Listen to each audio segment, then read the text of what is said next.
my dad would take me in the late 50s into Red Steinhoff's Steinloff's bicycle shop, and he goes, this is family, and you're gonna get a bike that works for you. And we did that, and I said, whoa, did we get it for free?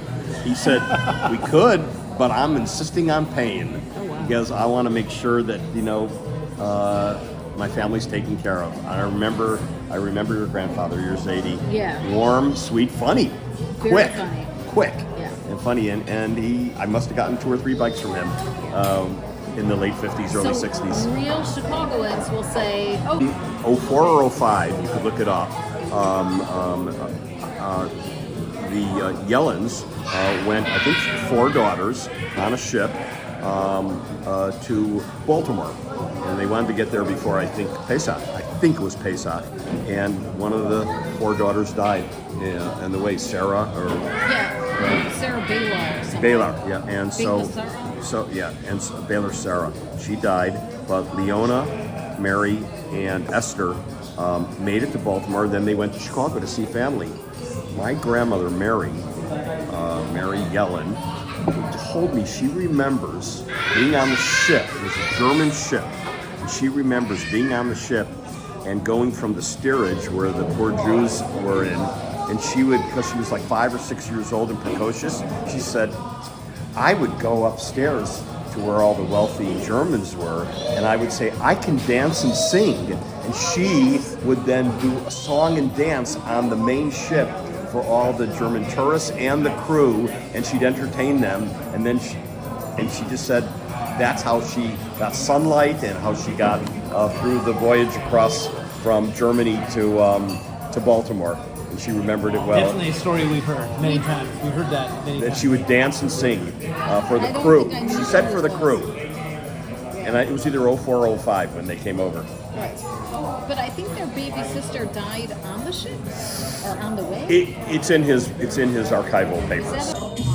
Let's see it first. Oh, I know the picture. Okay. Chaim Minkus is born in Sokolka, Tsarist Russia. His little village of Sokolka was attacked by the Cossacks, or in that area, the White Russians, the Belo-Russians. So his family fled the White Russians in 1904. They came to Chicago. He was raised as a young man. Chaim's brother died. His brother was Harry, and he took his brother's name. And he gets a draft notice. You know that? Chaim, he took his older brother's name. I traced it all. He took his brother's name. Why? He was drafted. Oh, wow. He liked Harry, and he wanted to honor his brother. He was drafted to go to a suburb of San Francisco called the Presidio. Oh, I know this story. At the Presidio, he's trained, and he says, you're all going to go overseas to Vladivostok, Russia. Why? We'll tell you when we land in Vladivostok, Russia. They land in Vladivostok, Russia in 1919, 1920. What is happening in Russia? A communist revolution. Yeah, 1970. They say, your job is to fight for the White Russians against the Red Russians. And he goes, White Russians? Belarusian? We fled the Belarusians. We fled the White Russians. Now you want me to fight for them? Yeah, that's what we're here for, to protect the railroads built by Carnegie and to fight the communists, the Red Russians. We are the allies with Yellow Russia, White Russia.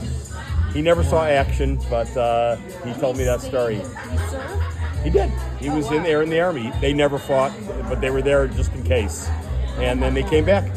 Wow. So he fled the White Russian Cossacks to come back to fight, to protect the White Russian Cossacks. That's going in the book. My parents met through both of the... You're on phone. Oh, hello. My parents, Gloria Elrod Sheppard, she died of bliss, Next husband. met her first husband, my dad, because their mothers fixed them up. Their mothers being Mary Yellen Minkus and our maternal grandmother, Della Actually not. It was Della Glasser Elrod died moment. How did they know each other? the mothers. Because my grandmother, they're both my grandmothers, sorry. One was, they were both Yentas, to be completely honest with you. I'm sure, because I knew Auntie Sally. Right, so. they were both Yentas, and one was doing real estate work. Oh, okay. And was wanting to sell. Our relation, our blood relation was doing real estate work. And my grandmother, on my mother's side, was always looking to find something good to, kind of buy things up. Yeah. And she said, one said, I have a very handsome son. And then the other one said, I have a very gorgeous daughter. Yeah. And that was that. That's how they were made back then. That was... I wouldn't call it a dynasty. Well, a little bit. A little bit. 3 generations. Benjamin Axelrod was born in Poltava, Gurbania region of Ukraine. Came here in 1905 with his sons. One of whom was, back then, the name was Arthur, by the time they came to the U.S. And in the 20s and 30s, young Arthur Axelrod decided to run for political office. And in Chicago, you would have paper ballots and with circles for the name. You would put an X in the circle. He came up with an idea. He's going to change his name from Arthur Axelrod to Arthur X. Elrod. Oh, and he would say, put an X for Arthur X. Elrod. And he would campaign for political office, and he won, and he became a big hotshot in the Chicago West Side. And people say that he became one of the 2 big Chicago Jewish political power brokers with another big Jewish political power broker by the name of Jacob Arvey.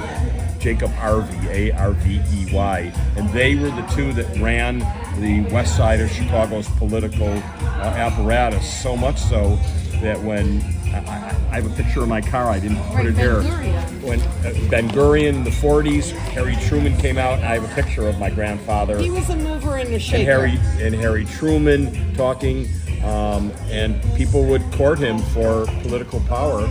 And he not only became elected office, he became the Democratic Party ward committeeman, which is more powerful than government. You were involved in the Democratic Party of Chicago, which means you had patronage. You can have people work for the schools, the park district, anything. Then he moved on to... And then he became the county commissioner. County commissioner. He ran for county commissioner. Which was a very big job back in the One of day. 10 people to run the county. And he was a big mocker in political circles.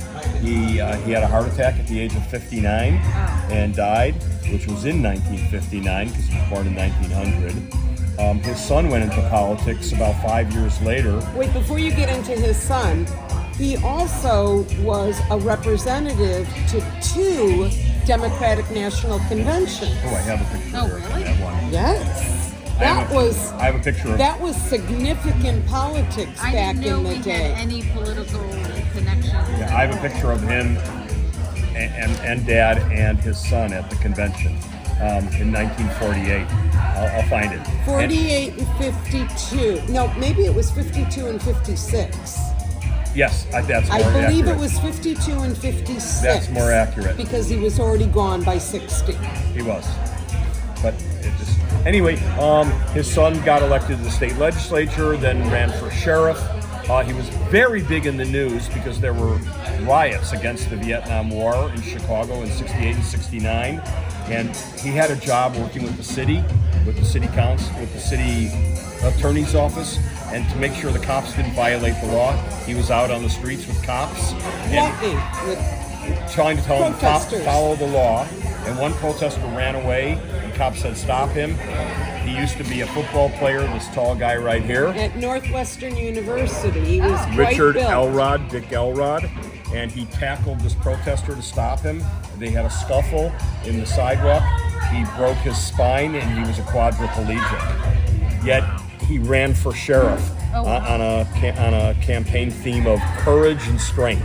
because he was able to get himself up walking with canes, and he got elected 4 terms as the sheriff, and then he got elected for 4 terms as a judge in the courts.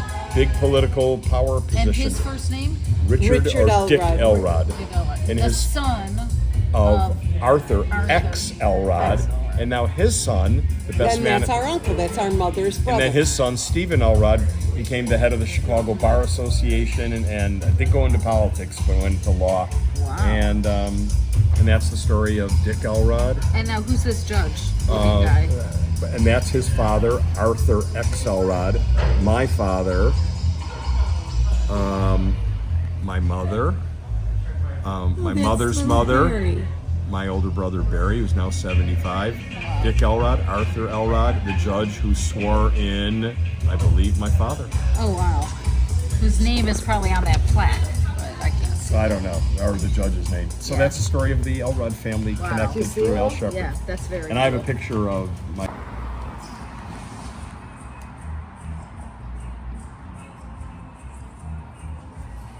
Okay, I got it. In 1952, this is my grandfather, Arthur X. Elrod, with the cigar. He was a delegate to the Democratic Party convention, where Harry Truman was ending his term as president, and it ended up being, I believe, Estes Kefauver was the Democratic nominee in '52 who ran against Dwight Eisenhower.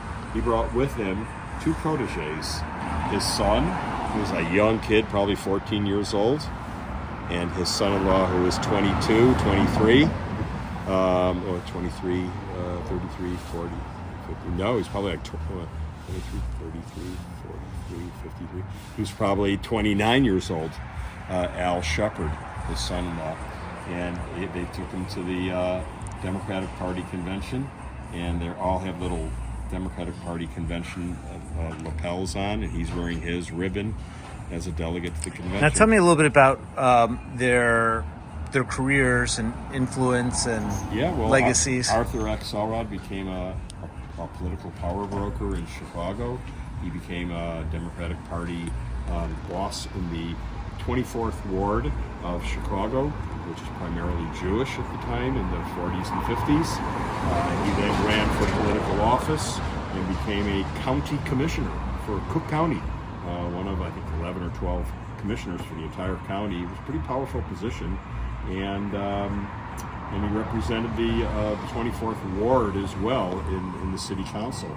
And he died at the age of 59 in 1959, but left behind a legacy of both his son and son-in-law. Son-in-law became a very successful criminal defense trial lawyer in Chicago, then in Los Angeles, back in Chicago, back to LA where he passed away. His son became elected.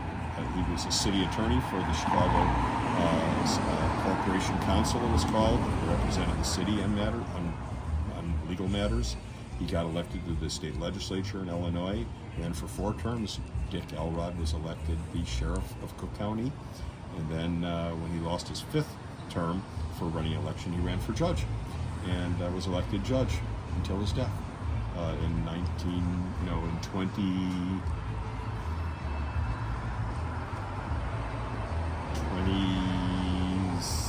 2017-ish, around there. And that's the political. And any specific stories come to mind about any of their times in the Windy City in politics? In Chicago? Well,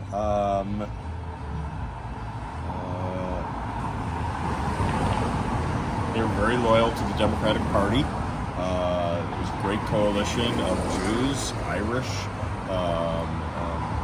ethnic minorities, Poles, Slovaks, Swedes, African American, Latino. It was a great coalition, the Democratic Party, and they were loyal to the party, and the party was good to them, and And Was there anyone else in the family that was involved in politics outside of these three gentlemen? No.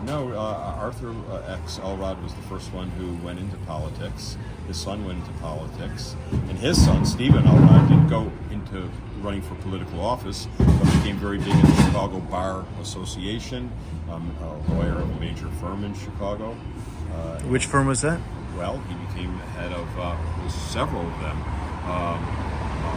Holland and Knight, which is a big firm in Florida, he ran their Chicago office. He was the managing partner of the Chicago office, and then he formed his own firm called Elrod Friedman, which represented cities and suburbs for what gets developed. He was their city council all around Chicago suburbs. He became the appointed city attorney of Highland Park, Skokie, Illinois, recently, and he's known as a municipal lawyer. And that's my first cousin. He was the best man at my wedding. I was the best man at his. So it's a proud family tradition we have. How is it that they were able to make the leap from being an immigrant to a new country to rising in the ranks of elected office? Like,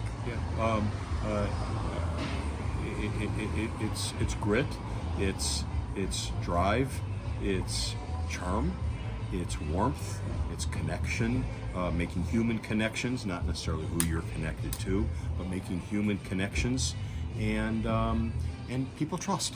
People trusted these families. what was the family involved in? His father before him? What line of work was he in? Who? Benjamin Axelrod. What was his line of work? I mean, I'm was not he? positive I And remember. tell me again, what city where they lived? They were in Chicago. His father was. Yeah, his, Arthur okay. Axelrod. They came from the Poltava, Urbania region of Ukraine and came here in 1905. They did come into the port of Baltimore, but I think two families did on both sides. This is my mother's side, but I think the Yellen also came to Baltimore, but I could be wrong. Could be Boston, as you think. And they came to Chicago, and what was his line of work?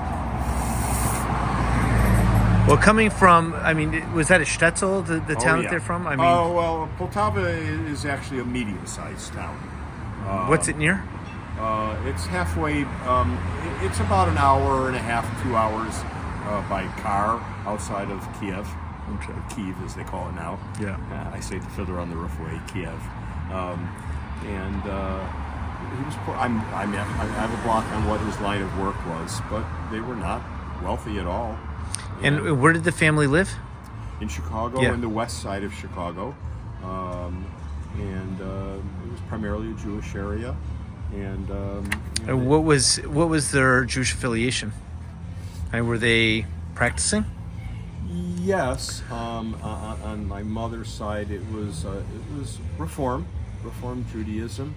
My father was Orthodox, but softened, as he aged, and so it was an interesting mix between my father and my mother, Sheppard and Gloria Elrod. And how old were you when he died? Let's see. I have to think that through. When my father, or which of these people? Arthur Elrod? Arthur, yeah. When Arthur Elrod died, 59, I was born in 53, so I was only 6 years old. So you don't have any memories of Oh, I do. I remember him playing with me. I have a wonderful picture of him having a piggy bank and like a hammer that you smash the piggy bank with, and he's giving me the hammer and my brother the piggy bank, and he's playing with the two of us. So I do remember playing with him. Amazing. As a 5.5 year old. Amazing. And I remember him being warm and playful, and he loved hanging around us. But 59 is a young age to die, heart attack. And interesting story. He may have had a heart attack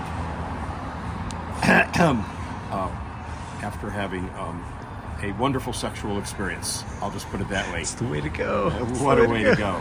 And not necessarily with his wife, just to put it even more colorful, because his doctor got a call from a woman who says, I think you want to come to the apartment. Arthur Elrod, Commissioner Elrod, had a heart attack. Oh, amazing. And then there was no woman there, and his wife was about 3 hours away. That's the story. Talk about colorful stories. Amazing. There you What a family.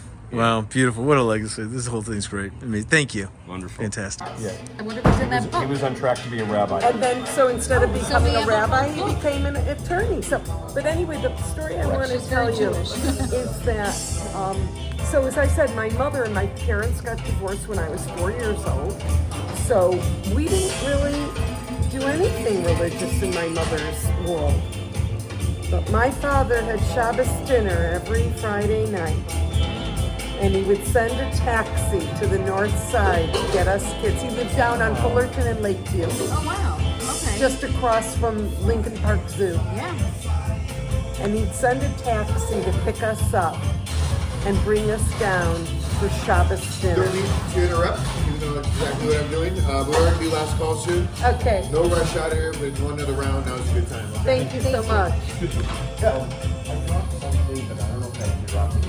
If it was a water cache, Wow. I'd like to see it. So anyway, so I really credit my beginning of Judaism It may have been in my car. to my father's Good luck. consistent Shabbos dinners. So they were warm. Big time. Yeah. When we do the prayers. And Who led those meals? oh, my father. I mean, he'd say Kiddush and, you know. And you do the Polish way. We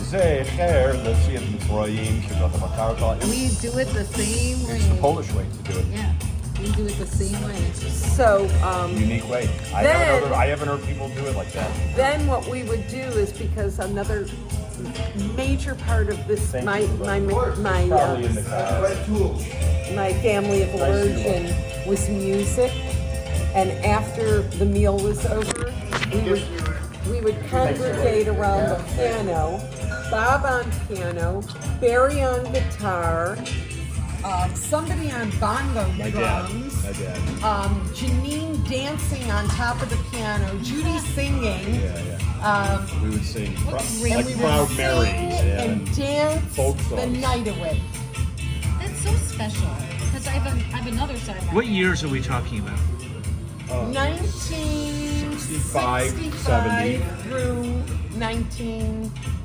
I left in 78, so That's amazing. And he left in 73 for Los Angeles. Wow. That is beautiful. That's a gem of a memory. But it's very unique because a lot of kids. Ex-Elrod with President Harry Truman and the mayor of Chicago in the back of a train. When Harry Truman was running for re-election in 48, he would come and meet the mayor of Chicago and my grandfather, Arthur X. Elrod, and they would campaign on the back of the train with the presidential seal as he's going around the country in 48. And the young politician, Arthur X. Elrod, and I think I told you that he was a commissioner. So look what he had made. What do you think that is? Just look It looks at like a money clip. Pull it out and look what it is. You put money in it, and look what he had. Look what he had put on the back of it. What does it say? Oh, that's amazing. X Elrod. Look at this. Commissioner Arthur X. Elrod. Wow. But even though Judy